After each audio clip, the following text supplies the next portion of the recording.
The barn's supposed to be your place of peace. But if you've ever left the barn more stressed than when you've arrived, this video is for you. Flicka and I are diving into the emotional toll of horse ownership and how to turn it around. We were just talking about the two top causes of frustration for the average adult amateur horse lover, weren't we, Flicka? Number one, Flicka says, is people are tired of being confused. How are you supposed to know who to listen to when everybody's got a method and different opinion? And it can be really frustrating. And the second most frustrating thing at the barn is when you show up and you know your horse doesn't want to be with you. And Flicka and I think that those two things are connected. So you'll find out why, how to recognize your triggers for your frustration at the barn, and I'm going to leave you with an exercise to do to give you some relief. My name is Paige from The Magic of Horsecraft, and I just want to acknowledge that this has a big emotional impact on so many of us who are pouring our hearts and souls and our wallets and our time and our effort into something that's supposed to bring us peace and joy, and we are instead often experiencing lack of confidence and frustration. We can go to the barn with the best intentions and expectations for success, and sometimes there's some triggers that set us off to having a less than perfect experience. Sometimes the triggers of seeing some of our peers or our friends seeming to do something effortlessly. Or maybe where you board your horse, you have to belong to some sort of cult and buy into someone's methods that don't seem to line up with your ethos. And they see you doing something different with your horse and make you feel unsure about it and criticize you about it, leave you feeling a little unbalanced. So we have some solutions. The first one to the problem of not knowing who to believe. Who do you need to believe? In the end, you need to be able to believe yourself. So it's a longer term project than just today, this understanding that we need to come to as horse owners. And that means that you need to get an education on how horses think, how they learn, their instincts. And that takes a little bit of an investment, but totally doable. And then you can trust your own instincts. In the meantime, in that learning curve, how are you going to show up at the barn today, this afternoon, or tomorrow and have a better experience? Well, Flicka and I have a few tips for you to recognize your triggers and to have a better experience overall.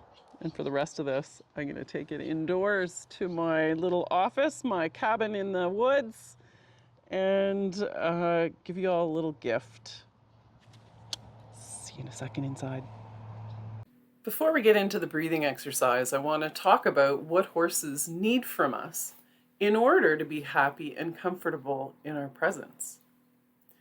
So if your horse isn't comfortable and happy being around you, if he doesn't show signs of wanting to be with you when you show up, chances are that it is because of this conflict that you're feeling inside of you, this confusion, and your lack of certainty and your unsureness about yourself can't be covered up with any amount of swagger and body language you layer on top of that. Horses always know. So they know when you are present and aware of them, and they can feel when your nervous system is regulated. So this sense of coming to the barn with frustration is felt through your energy field in their nervous systems. And there's something that you can do to change that and regulate it. So I'm going to say a couple of things at the outset. That one, that our attitude and language that we bring to the barn is really important, and we want to proceed as though they can read our minds. And we want to challenge our thoughts maybe that we have about our horses and our challenges and situation with them. So the one thing that I had you put a pin in was that you will be able to be the best expert for your horse. You will have the knowledge you need. It's just an investment of time.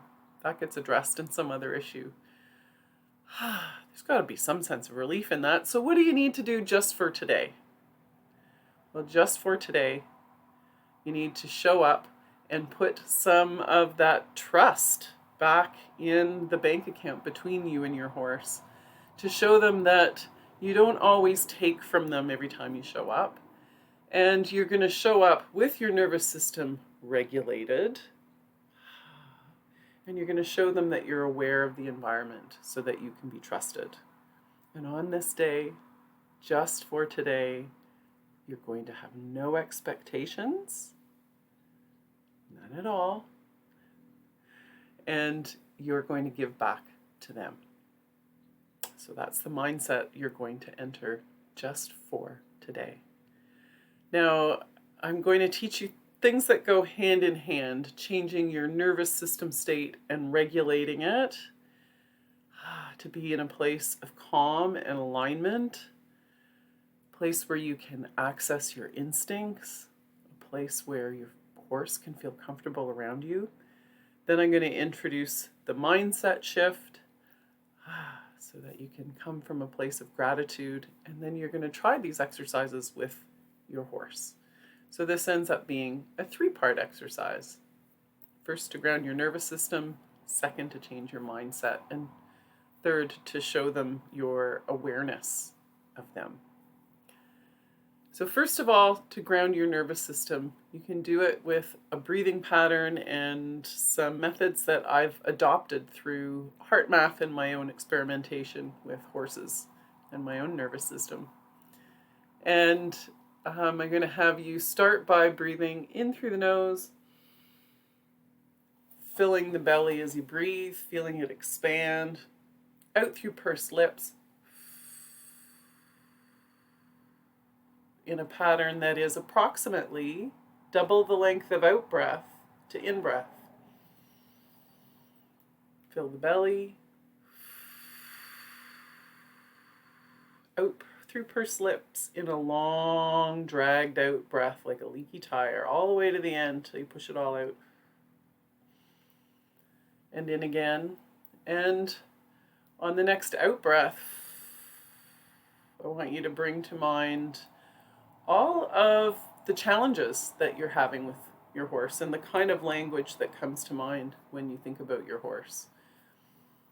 Whether that is including derogatory words, challenging words like they're lazy or they hate me, they're aggressive, they're whatever it is, just you can let it pour out on your out breath. You're going to breathe it all the way out. And on your next in breath, you're going to concentrate on the area of the heart.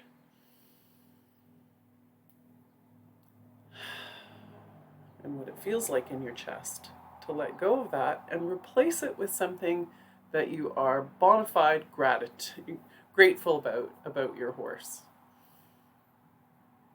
So concentrating on the area of the heart, keeping the same breathing rhythm in through the nose, out through pursed lips. Bringing to mind a memory you have of being with that being, ideally, that horse, where you had just such a wonderful connection and a feeling of, oh, I love you for that. That's why I love you. I love this about you. And find something that you're grateful for about that horse and what they give you or have given to you. If you're having a hard time accessing that, find a positive emotion about another being. Just shift into a feeling of love and gratitude. So I'm going to invite you to shift your nervous system by doing this breathing pattern in through the nose, out through pursed lips, long, slow out breath, 5 times before you enter the barn. Maybe it's as you're getting out of your car on the way into the barn. And you're going to bring this mindset shift to your horse, and you're going to repeat that breathing pattern while you're moving about anytime you get a trigger. And I'm going to leave you with the second part of the exercise. So that was the first part of the exercise. Now you're arriving with a nervous system state that's regulated and calm. The horses need that from you. The second thing you're going to do is communicate that you see them noticing you, that you notice the minutiae that they do in their environment. So if normally you just waltz straight up to the field or to their paddock and grab them and bring them in, today is going to be different. And this will vary a little bit in application depending on where your horse is, if he's stabled indoors or if she's out in a herd, if you have a very long approach or a short approach to a stall. Will vary a little bit, but having reset your nervous system as you enter the area that your horse is, whether that's just down the aisle or way across the field, you're going to walk, and on approach, the very first sign they show you of noticing you, you're going to stop mid-stride,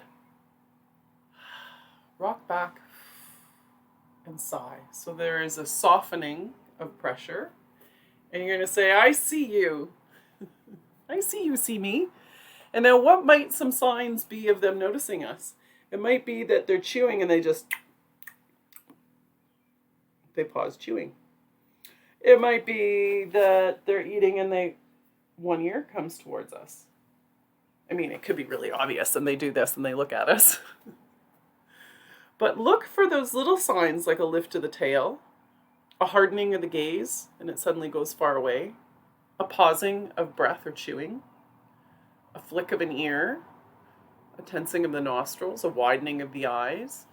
And every time you see a sign of them noticing you, just rock back and sigh. At this point, you can include either the old breathing method that we just did, that long, slow out breath to make sure that your nervous system is in alignment, or you can hum or sing to them, because humming and singing uses that same pattern of breathing and is a very easy method to slip yourself into a nice balanced nervous system state. So you'll pause as many times as your horse shows you signs on approach to your horse. And I have a few notes about how to approach your horse as well. They are prey animals, we're predators, and so they don't like it when we come straight at them like this. We can come to them on the oblique, making a pattern of curves to get to their shoulder. If you're from very far away, you might find yourself curving through the field on different arcs, stopping as they notice you. And just let me know. I don't want you to have an expectation of what the horses might do as you approach them this way in their field. I want you to just be surprised and see what happens when you say, I see you, and you wait for them to settle before walking forward again. And I see you when they react again. Just see what happens. So that's the second part of the exercise. The third part of the exercise is just for today. You're going to do whatever seems like will put trust and love and good feelings back into the bank account that exists between you and your horse. So if they've been showing any signs of being a bit not wanting to do what you think is fun, not wanting to see you, maybe they're hard to catch, maybe they're a grumpy bunch of things, you're just going to invest today. So if you're grooming them, you're going to groom them while staying in this breathing pattern, ideally. Breathe with them. You're going to move your hands in that same even rhythm and predictable way. Maybe you're going to hum or sing to them. And you're going to groom them in a way that provides them pleasure. So today, just for today, maybe it doesn't matter if they've got a little bit of mud behind their elbow, and then that's that spot that makes them, that they don't like. Maybe today, you just leave it. It's just today. And your grooming and handling of them is just to notice what do they like and see how many places on their body you can elicit that blissful response and that urge to do mutual grooming where they want to groom you back and they just lean into it and love it. And maybe hand graze them, maybe bring them their favorite treats. Have one day where you practice regulating yourself. When your friends criticize you for not riding today, you regulate yourself. when you get a little bit nervous about something or unsure, and you keep coming back to keep track of your thoughts, any negative thoughts, you're going to notice them, breathe them out, and breathe in through your heart the ones that you would like to replace them with. Something that makes you feel grateful for this horse, something that this horse and you can do well. You replace it with something positive. And then report back to me. Let me know how it goes. So I hope you have enjoyed today's exercise and that your journey with horses improves exponentially just by being regulated and by showing them, I see you, if only just for today.